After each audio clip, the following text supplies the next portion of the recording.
You gain a bit of belly fat in quarantine and are trying to get rid of it. You have diet and exercise in mind, but in reality, do you really know what the pillars of weight loss are? Well, I have identified 7 of them for you, and neither diet nor exercise is number 1 on the list. By the end of this video, you will have gained a good understanding of what you need to make your weight loss easy and effortless. You will have all of the pieces of the puzzle, and they will simply fall into place. Stay with me.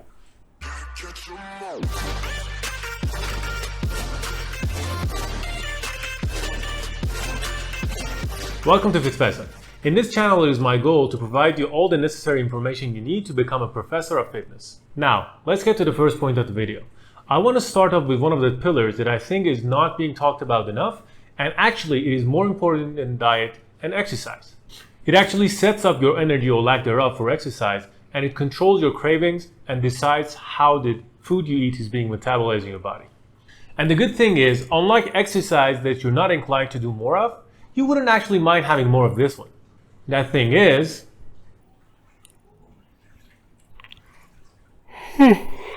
sorry about that.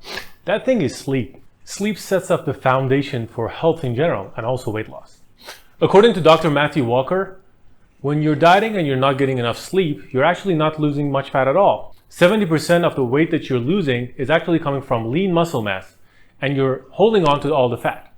There's a lot to be said about sleep and how it affects weight loss and how important it is, and it actually affects all the other pillars that I'm going to mention in this video. But this video is meant to be an introduction into what you need and what the pillars of weight loss are. So we won't get too much in depth, but I do plan to make a series of videos explaining every pillar in its own video in detail and creating a free program with all of this taken care of for you, including the diet and exercise section. So you might want to subscribe and hit the notification bell so that YouTube can notify you when those videos are out, and so that you don't miss them. The second most important thing is diet. If you've been consuming information on the internet, you must have heard about the diet versus exercise debates. Some say diet is more important, and some think that exercise is a more important factor for weight loss than diet. But you have to know that diet is king.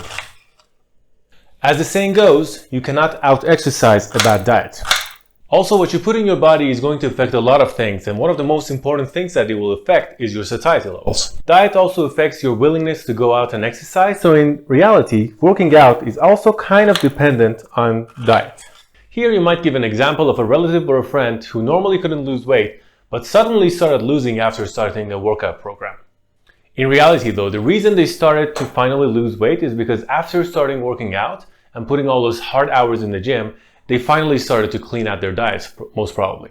This is because they didn't want all those hard hours in the gym to go to waste. And also, generally when people start a workout program eventually, it's because they finally made weight loss their priority. When you're eating the right foods, your body actually stops you from overeating. So you really actually don't have to count anything. And when your body gets the nutrition it needs from healthy foods, it finally stops sending your brain wrong hunger signals. This way you can eat until you're content because your body regulates your appetite based on your nutrition needs, and it will not let you overeat past a certain threshold. You will eat until you're content, and you really won't get fat because your body will stop you from overeating once it has the nutrition it needs. This is like a lion who does not get fat in nature, but when we take the same animal and put it in captivity and start feeding it the stuff that it's not supposed to eat, we see that animal get fat and sick. Every species have their own specific food and diet.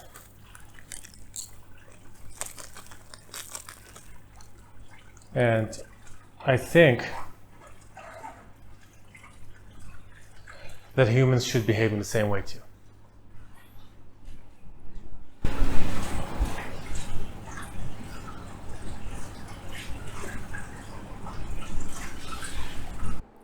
Number 3 is eating frequency.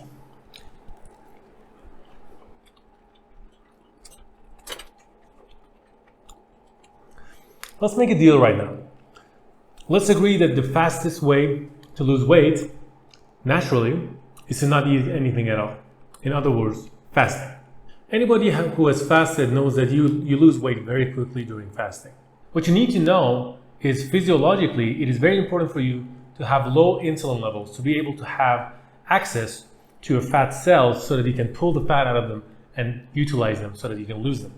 Physiology and biochemistry say when your insulin levels are high, you do not have access to your fat cells, which means you cannot burn the fat in the fat cells to get the fuel that you need for energy.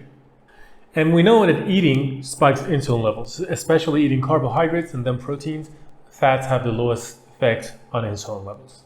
So when we're eating, not only are we putting extra calories into our body, but we are also spiking the insulin levels up high, which does not allow our own body to access its own fat store. So this shows how dumb the conventional wisdom of eating every 2 or 3 hours and snacking really is. Because what you're doing, you're keeping on spiking your insulin levels throughout the day, and you never give your body a chance to actually utilize its own fat cells. So the more we keep the insulin levels low, the more chance we actually have to access our own fat cells.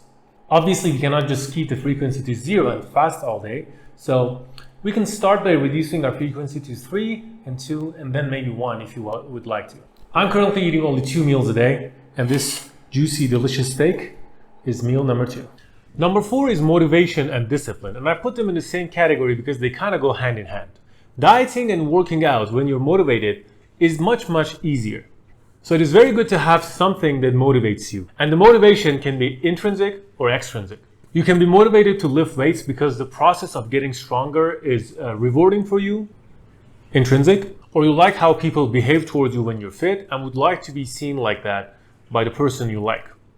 And that's an extrinsic motivation. But motivation in itself is not enough. And in the end, discipline is what gets the job done. Discipline makes sure that you do not fall off the wagon.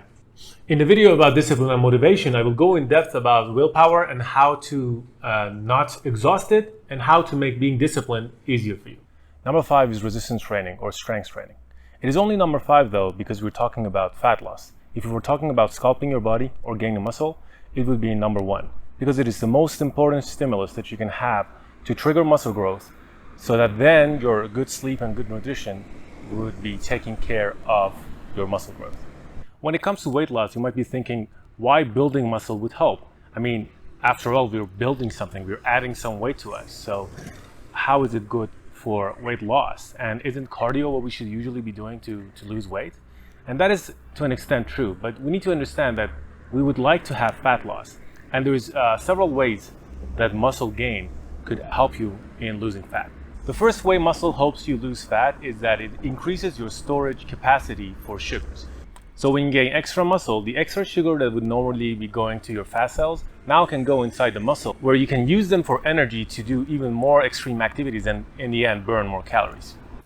The second and the coolest part is that when you add some muscle to your body, you are actually increasing your metabolism. So it's going to be burning calories for you in the long run.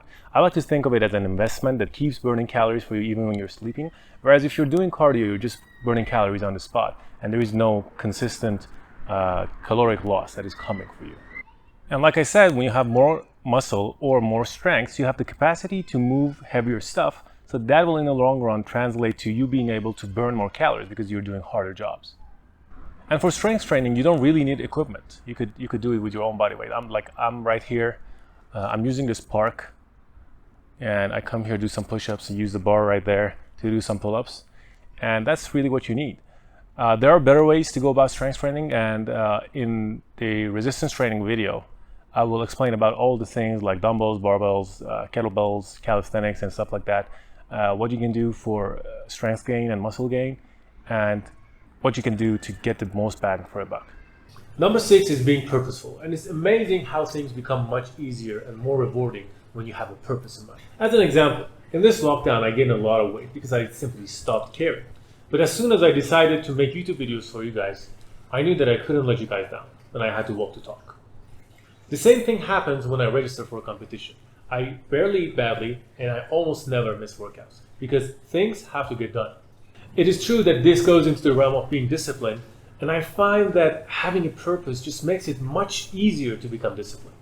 This way, you are trading short-term pleasure for long-term fulfillment. There are actually neurotransmitters that govern this behavior: dopamine and serotonin. I will go in depth and talk about more detail in their own video. Number 7 is cardio. Apart from being a good workout for your heart, doing cardio is a good way to burn some extra calories right now. The only disadvantage it has as opposed to strength training, is that you will not be burning calories when you sleep every day. So it's not an investment, it's just what you do right now. Now, it is good to do some of it to keep your general fitness up, but it's not a good strategy to do only cardio to lose weight like most people do. There are different ways of doing cardio. Some of them will give you more bang for your buck, allowing you to keep burning calories even 48 hours after doing the cardio, and they will all be explained in their own video. Thanks a lot for watching this video. If you liked the video and are interested in seeing the rest of the series, make sure to subscribe and like this video.